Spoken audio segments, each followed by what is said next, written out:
하나님 말씀 야고보서 2장 14절에서 26절까지 말씀입니다.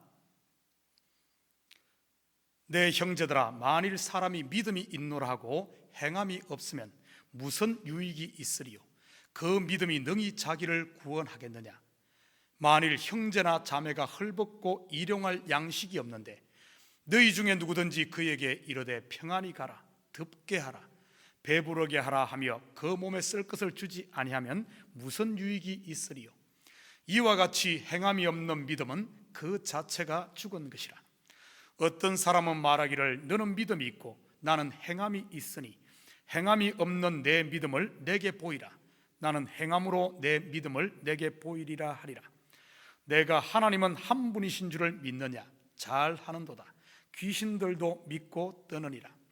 아하, 허탄한 사람아, 행함이 없는 믿음이 헛것인 줄을 알고자 하느냐? 우리 조상 아브라함이 그 아들 이삭을 제단에 바칠 때 행함으로 의롭다 하심을 받은 것이 아니냐? 내가 보거니와 믿음이 그의 행함과 함께 일하고 행함으로 믿음이 온전하게 되었느니라. 이에 성경에 이른바 아브라함이 하나님을 믿으니 이것을 의로 여기셨다는 말씀이 이루어졌고 그는 하나님의 벗이라 칭함을 받았으니 이로 보건대 사람이 행함으로 의롭다 하심을 받고 믿음으로만은 아니니라. 또 이와 같이 기생 라합이 사자들을 접대하여 다른 길로 나가게 할 때 행함으로 의롭다 하심을 받은 것이 아니냐? 영혼 없는 몸이 죽은 것 같이 행함이 없는 믿음은 죽은 것이니라. 아멘. 닭이 먼저입니까? 달걀이 먼저입니까? 이 질문만큼이나 무의미한 논쟁이 믿음과 행함의 문제가 아닌가 싶습니다. 이 물음은 2000년 기독교 역사 가운데 지금까지도 논쟁거리로 남아 있습니다. 그렇다면 이 물음이 왜 이렇게 오래도록 속 시원한 답이 없이 남아 있을까요? 이유는 이 문제가 행함과 믿음, 어느 것이 더 중요하냐에 포커스가 있지 않기 때문입니다. 오늘 본문 17절 같이 읽겠습니다. 이와 같이 행함이 없는 믿음은 그 자체가 죽은 것이라. 여러분, 사과나무가 있는데 사과가 잘 맺히지 않는다면 어떻게 해야 할까요? 먼저는 거름을 주며 뿌리에 영양분을 공급해야 하겠지요. 그래도 잘 맺히지 않는다면요, 줄기와 가지를 살펴 뿌리에서 공급되는 물과 영양분을 가로막고 있는 곳은 없는지 살펴야 됩니다. 뿌리가 건강하고 줄기와 가지가 튼튼한 나무는 좋은 열매가 맺히기 때문이죠. 마태복음 7장 17절 18절 같이 봅니다. 이와 같이 좋은 나무마다 아름다운 열매를 맺고 못된 나무가 나쁜 열매를 맺나니 좋은 나무가 나쁜 열매를 맺을 수 없고 못된 나무가 아름다운 열매를 맺을 수 없느니라. 근본적으로 열매의 문제는 열매 자체의 문제가 아닌 뿌리와 줄기의 문제입니다. 본문에서 야고보 사도는 행함이 없는 성도들의 문제점에 대해 치료책에 대해 이야기하는 것입니다. 믿음이 중요하냐 아니면 행함이 중요하냐의 문제가 아니라는 뜻이지요. 믿음과 행함은 하나의 짝으로 분리할 수 없는 것입니다. 사과나무에 사과가 열리지 않으면 뿌리와 줄기를 살피라는 이런 말입니다. 성도들에게 헌신이 없고 열심히 싣고 성령의 열매들이 맺히지 않으면 어떻게 해야 할까요? 사람 속에 있는 경쟁심을 부추겨 열심을 내게 해야 할까요? 충성된 성도들에게는 왕궁처럼 큰 맨션에 상이 있다느니 하며 유혹해야 할까요? 아니면 지옥을 들먹이며 겁을 주어 열매를 맺게 해야 할까요? 주로 이단이나 사이비에 빠진 사람들이 더 열심이긴 합니다. 여러분, 어떻게 하는 것이 올바른 치유책일까요? 이스라엘의 구원 역사를 다룬 출애굽기를 통해 해결책을 찾아보도록 하겠습니다. 먼저는 뿌리가 건강한지를 살펴야 합니다. 출애굽기의 구속 역사의 첫 단추, 즉 뿌리 부분이 무엇이겠습니까? 유월절 어린 양을 통한 애굽에서의 해방이죠. 이때 이스라엘은 애굽의 노예 상태로 그들이 할 수 있는 일은 아무것도 없었습니다. 하나님 홀로 10가지 재앙을 통해 애굽의 바로를 무릎 꿇게 하셨죠. 이스라엘 백성은요, 집안에 머물며 유월절 양을 잡고 고기를 구워 먹고 있었죠. 생각해보니 집안에 머물러 있는 우리와 비슷하네요. 그들이 순종하며 집안에 머무를 때 하나님은 애굽의 모든 장자를 치시며 홀로 일하셨습니다. 그리고 종살이하던 이스라엘을 해방시킵니다. 이는 예수 그리스도의 십자가 사역을 통한 속죄의 예표지요. 이는 곧 1만 달란트 빚을 탕감받는 복된 소식, 곧 나의 이야기입니다. 어떻게 하면 우리가 구원을 받습니까? 그분이 행하신 이 모든 일을 믿음으로 구원받습니다. 사도 바울은 이 뿌리 부분에 대해 믿음은 들음에서 나며라고 표현합니다. 그리고 로마서 10장 10절에는 사람이 마음으로 믿어 의에 이르고 입으로 시인하여 구원에 이르느니라 라고 말합니다. 복음이 마음에 들리고 믿어지며 은혜임을 고백한다면 여러분의 뿌리는 건강함에 틀림없습니다. 그리고 살펴보아야 할 부분이 어디일까요? 줄기와 가지를 살펴봐야지요. 줄기와 가지는 물과 영양분을 열매로 공급하는 통로입니다. 통로가 막혀 있다면 아무리 뿌리가 튼튼해도 좋은 열매를 맺을 수 없죠. 출애굽 여정으로 본다면 이스라엘 백성들의 광야 생활이지요. 광야에서 무엇을 합니까? 만나와 물을 공급하시며 그들을 양육시키죠. 즉 말씀을 통해 막힌 담을 허물고 하나님의 사랑과 긍휼을 흘려보낼 통로로 이스라엘 백성들을 준비시켰던 것이지요. 이 광야에서 이스라엘은 끊임없이 옛사람의 죽음을 경험합니다. 자기 부인의 삶 말이지요. 자기 부인을 고행이나 자기 비하, 육신의 학대로 이해해서는 안 됩니다. 자기 부인이란 하나님 말씀을 듣고 그 말씀에 순종하는 삶이 곧 자기 부인입니다. 광야를 거쳐 자기가 부인된 이스라엘을 통해 하나님의 영광이 열방에 드러납니다. 하나님께 받은 은혜가 나를 통해 가정에 흘러갑니까? 주께 받은 사랑이 이웃에 전달됩니까? 성령의 감동이 나를 통해 교회 공동체 가운데 나타나고 있나요? 섬김의 모습으로, 예배의 모습으로, 나눔의 모습으로 말이죠. 누가 칭찬하거나 알아주지 않아도 감사하는 마음과 즐거움으로 하고 있다면 자기가 부인된 성숙한 성도임에 틀림없습니다. 여러분, 당장 눈에 보이지 않을지라도 여러분의 삶의 현장에는 하나님의 향기가 날리고 있음을 믿으시기 바랍니다. 오늘 본문 17절 같이 봅니다.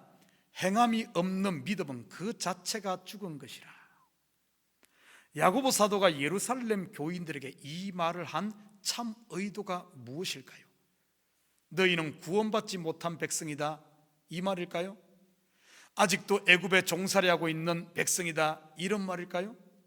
그런 것 같지는 않습니다.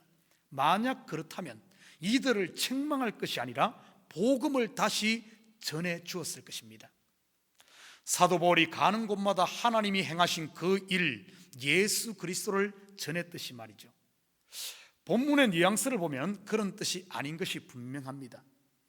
여전히 자기가 부인되지 못하고 옛 자아가 하나님의 통로를 막고 있다는 뜻이지요.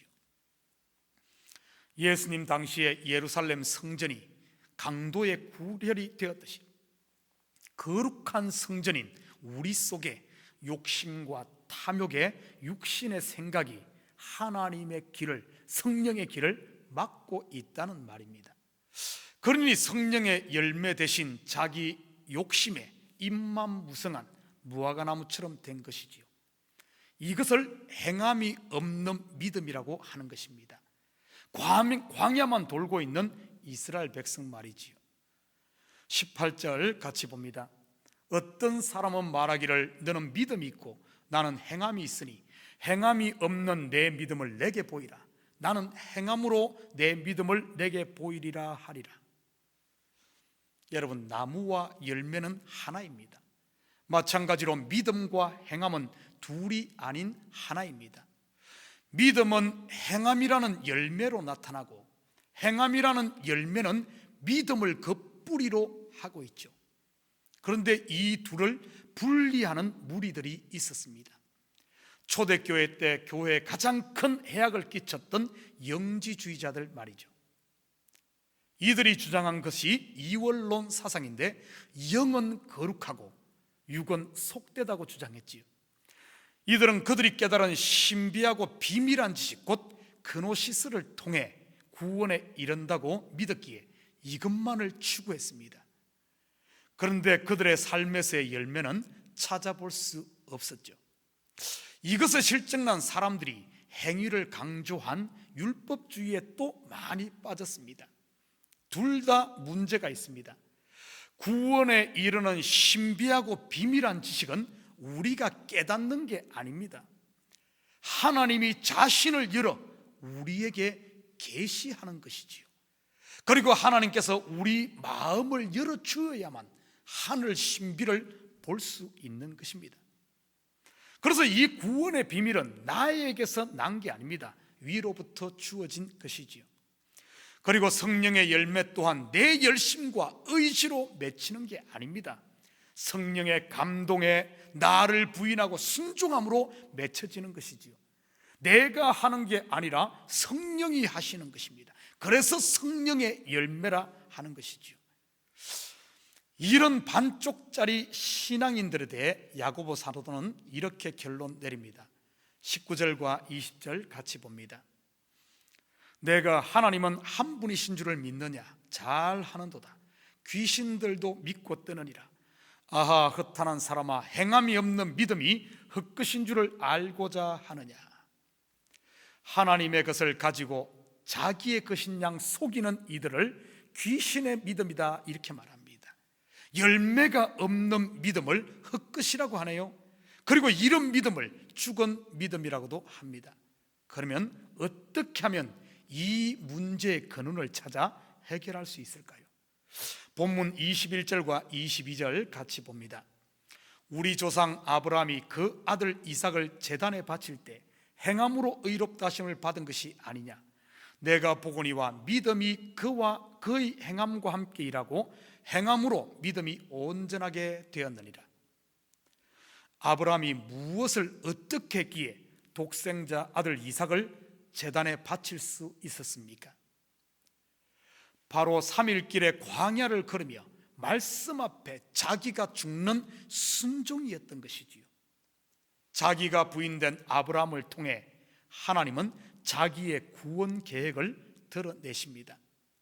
바로 독생자 예수 그리스도의 십자가와 부활 말이지요. 사랑하는 성도 여러분, 저는 여러분에게 도전하고 싶습니다. 가정의 가장들에게 묻습니다. 내가 세상 끝날까지 항상 너희와 함께하리라 하신 예수님의 모습이 여러분들에게 나타납니까? 책임감 말이죠. 아내들에게 묻겠습니다. 나도 너를 정죄하지 아니하노니 가서 다시는 죄를 범하지 말라 하신 용납하심의 예수님의 모습이 여러분에게 나타납니까? 교회 공동체의 지체들에게 묻겠습니다. 손수 제자들의 발을 씻기신 겸손과 낮아짐, 그리고 섬김과 충성의 이 예수님의 모습이 여러분의 손끝에, 여러분의 삶의 현장에 나타납니까? 마지막으로 모두에게 묻겠습니다. 여러분의 삶의 현장에서 화평과 온유와 자비와 긍휼의 모습이 있습니까? 코비드-19으로 인한 극심한 경제적, 육체적, 정신적 고난 가운데 오래 참음과 감사와 희락의 성령의 열매는요, 사랑하는 성도 여러분, 오늘 하루의 삶 가운데 나를 조용히 되돌아보고 나의 모습 속에 혹시 부족한 부분이 있다면 다시 말씀 앞에서, 그 말씀 앞에서 나를 부인하는 순종을 통해 하나님이 원하시는, 우리에게 주신 이 은혜가 나를 통하여 온전히 흘러가 우리의 삶의 현장마다 극상품 성령의 열매를 맺는 저와 여러분 되시기를 주님의 이름으로 축원드립니다. 우리 기도드립니다. 사랑의 아버지 하나님, 참으로 감사를 드립니다. 맞습니다. 믿음과 행함은 하나입니다. 믿는 대로 아버지 하나님 우리 삶의 현장에 나타나야 됨에도 불구하고 그러지 못하고 있다면 어디가 문제입니까? 그 큰 은혜를 받고도 나를 통해 흘러가야 될 하나님의 이 영양분이, 하나님의 이 영광이 내가 부인되지 못하고 내가 순종하지 않음으로 말미암아 내 고집과 아집이 아버지 하나님 이 길을 막고 있지는 않습니까? 하나님, 우리 자신을 잠잠히 돌아보며 아버지 하나님, 참으로 아버지 하나님, 이제는 나는 죽고 예수로 살아 나에게 베푸신 하늘의 은혜가 우리의 삶의 현장마다 극상품 열매로 나타나는 믿음과 행함이 하나 되는 온전한 신앙을 소유한 저희들 되게 도와주시옵소서. 오늘 하루 삶 가운데서도 우리 가정에 화평이 있게 하시고 사랑이 있게 하시고 기쁨이 있게 하시고 웃음이 있게 도와주시옵소서. 우리 남편들이 아버지 하나님 책임감을 가지고 끝까지 아버지 하나님 가정을 돌보는 저희들 되게 주여 도우시고, 아버지 하나님 우리 아내들에게 참으로 그리스도의 이 풍성하신 긍휼하심과 자비하심과 넓은 마음 주셔서 자녀들을 끝까지 인내하며 아버지 하나님 선한 청지기로서의 사명을 감당할 수 있도록 우리 주님 도와주시옵소서. 감사드리며 예수님의 이름으로 기도드립니다. 아멘.